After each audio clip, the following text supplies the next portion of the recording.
प्रथम चरण का मतदान समाप्त हो चुका है और 43 सीटों की जनता ने अपना अगला विधायक कौन होगा इसका फैसला भी कर दिया है।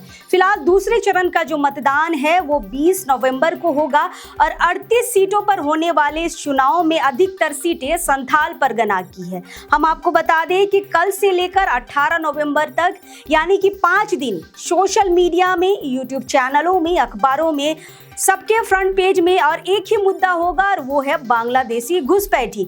आपको पता है कि जब से चुनाव की रणनीति बीजेपी तैयार कर रही है तब से बांग्लादेशी घुसपैठी का मुद्दा हर ओर है। लोग बस इसी की चर्चा कर रहे हैं कि बांग्लादेश के मुसलमान कैसे संथाल परगना की डेमोग्राफी को चेंज कर रहे हैं।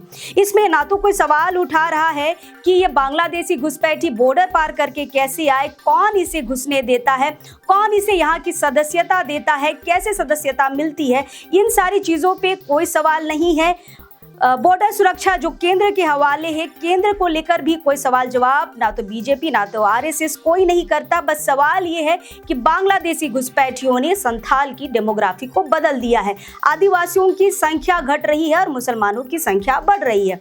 दोस्तों, एक बात हम आपको बताना चाहेंगे कि दक्षिणी छोटा नागपुर के इलाके में पिछले दिसंबर, अभी लगभग 1 साल होने को है, बीजेपी और आरएसएस ने इसी तरीके से आदिवासी मूलवासी को तोड़ने के लिए एक चाल चली थी, यानी कि डिलिस्टिंग। मोराबादी के ग्राउंड में पिछले दिसंबर को एक बड़ी डिलिस्टिंग की रैली की गई थी। डिलिस्टिंग का मतलब है ऐसे आदिवासी जिन्होंने अपना धर्म बदलकर दूसरे धर्म में चले गए हैं, उनको आदिवासी की सूची से हटा देना है, यानी कि उनकी डिलिस्टिंग कर देनी है। लेकिन इस सूची में सिर्फ मुसलमानों और ईसाइयों को टारगेट किया गया, हिंदू समाज को टारगेट नहीं किया गया, क्योंकि बीजेपी ये मानती है कि सरना सनातन एक है। ठीक इसी तरह संथाल में भी ये माना जाता है कि मुसलमानों के आने से आदिवासियों की संख्या घटी है। लेकिन हम आपको बता दें, जब आप उस क्षेत्र में जाएंगे कहीं ना कहीं दबे जबान लोग ये कहते हैं कि आदिवासी समाज हिंदू समाज में भी कन्वर्ट हुआ है, लेकिन इस पर बात नहीं होती है। इस पर बात इसलिए नहीं होती है कि सेम छोटा नागपुर के डिलिस्टिंग की तरह वहाँ भी लोग कहते हैं सरना सनातन बराबर है। तो दक्षिणी छोटा नागपुर में डिलिस्टिंग और संथाल के इलाके में बांग्लादेशी घुसपैठी लगभग बराबर है। कभी झारखंड का नारा हुआ करता था आदिवासी मूलवासी एक है, आज उसे कहीं ना कहीं तोड़ने की कोशिश हो रही है।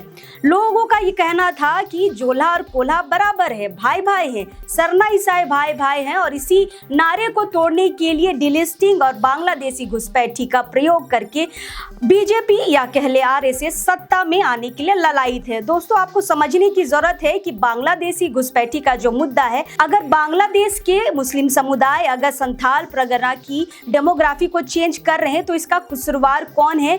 बॉर्डर फोर्स पर केंद्र से सवाल क्यों नहीं पूछे जाते हैं? फिलहाल अगला टारगेट पक्ष का हो या विपक्ष का हो, इस बांग्लादेशी घुसपैठी के नाम पर ही अभी संथाल परगना में वोट मांगेंगे। कोई पक्ष में करेगा, कोई विपक्ष में करेगा, लेकिन इसी मुद्दे पर सिर्फ बहस होगी। विकास के नाम पर कोई वोट नहीं मांगेगा, ध्यान रखिएगा।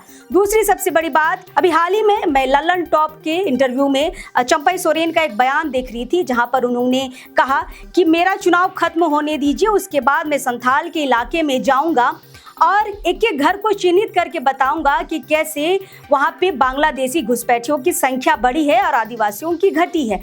मैं कल्पना सोरेन के चाचा जी यानी कि चंपई सोरेन से ये सवाल करना चाहूँगी कि चाचा जी, जब आप सरकार में थे, 5 महीने के लिए आप मुख्यमंत्री थे, उस वक्त पाकुड़ में मुस्लिम समुदाय और आदिवासी समुदाय के बीच जब जमीन विवाद हुआ था और उस विवाद में मारपीट के विरोध में केकेएम कॉलेज पाकुड़ के छात्रों ने जब विरोध प्रदर्शन निकालना चाहा था, ठीक प्रदर्शन के एक रात पहले पुलिस ने बर्बरता पूर्वक उस हॉस्टल के छात्रों को इतना मारा कि कोई जानवर को भी इतना नहीं मारता है। तब आप सत्ता में थे, तब आपने बांग्लादेशी घुसपैठी पर सवाल क्यों नहीं उठाए? क्यों पार्टी बदल जाने के बाद ही बीजेपी के मुद्दे इतने प्यारे और इतने लुभावने आपको लगने लगे कि आज बांग्लादेशी घुसपैठी पर आप इतने मुखर होकर बोल रहे?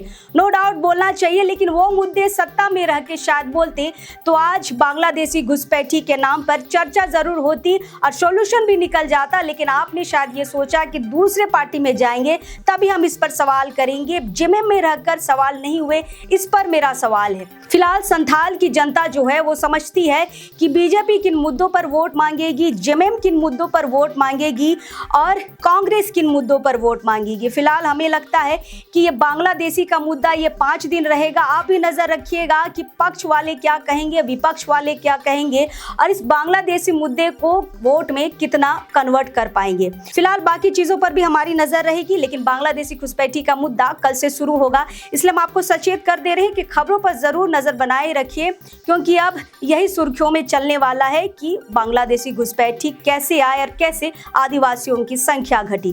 फिलहाल सीमा बॉर्डर पर उम्मीद है कि बीजेपी इस पर चर्चा करेगी और इस पर भी वोट मांगने की कोशिश करेगी। हम तमाम खबरें आप तक पहुंचाते रहेंगे, लेकिन अब इस वक्त के लिए जोहार रहेगा।